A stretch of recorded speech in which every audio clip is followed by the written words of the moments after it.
I've received many requests for desserts, and although I usually dismiss these on the grounds that I'm not a baker and I stick to what I have expertise in, of course every chef must know a few desserts to bring out when the occasion arises.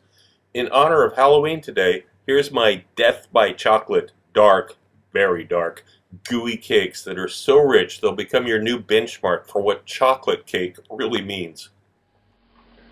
And here are the ingredients to begin with. We have 60 grams of sugar, 70 grams of flour, 80 grams of cocoa powder. It's 100% pure cocoa. This is easy to remember this way. 60, 70, 80. 100 grams of butter, 100 grams of milk or 100 milliliters of milk. Teaspoon of baking powder, half a teaspoon of baking soda, and a couple of eggs that have been allowed to stand at room temperature.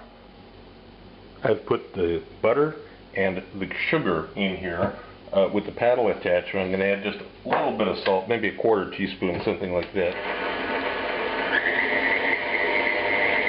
You begin creaming it like this. You want it to be light and white and airy.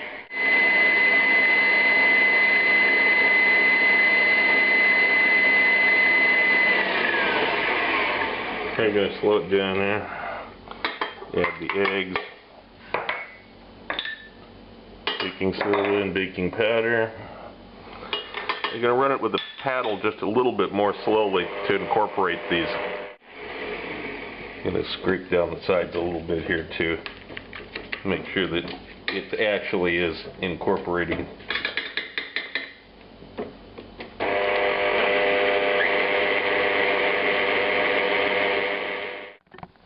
Now I've added the cocoa powder, the flour, and the milk. And stir this gently at first. Now what I did is I scraped off the paddle, get all of it in there, and I switched to the whisk attachment, and we're going to begin going like this, and this is going to go on for a while. Now, this is the weird part in this recipe. Most professional bakers would be saying, "What are you doing? You're ruining it." No, this is actually the way this recipe is supposed to work. Even though I'm using the silicone mold here, I'm still put butter in it. I still rub the inside with butter.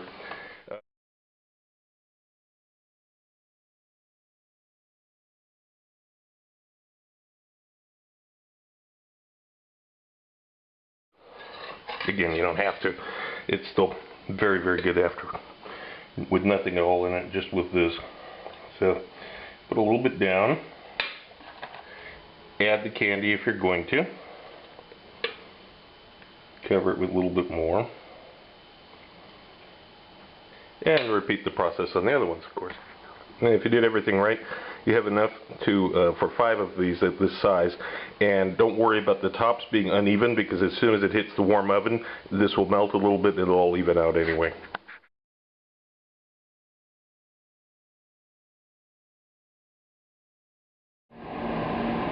This is after 22 minutes at 170 degrees Celsius. Brought them out. I'm just going to let them cool. There's some cracking on top, but we're going to fix that. The cracking doesn't matter because you turn them upside down. Just sprinkle some powdered sugar through a sieve.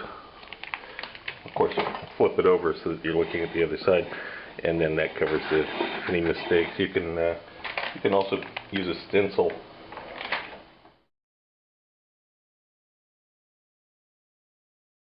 The second volume of my cookbook is now available through Amazon and other booksellers. It covers the YouTube recipes from the last 8 months with more in-depth information. I received requests for the procedures on all recipes, and I've listened to you. Every recipe has step-by-step directions, and of course there are recipes that aren't on YouTube. But this is not just a recipe book. Far from it, as you can see from some of the topics scrolling by here. I'm certain that anyone who watches my channel and any serious cook will find this book a treasury of useful and new information you won't find anywhere else.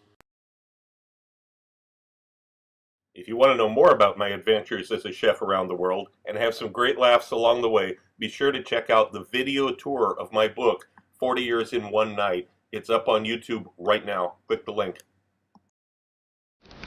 Also look for my cocktail book, Cocktails of the South Pacific and Beyond, Advanced Mixology, available through Amazon online.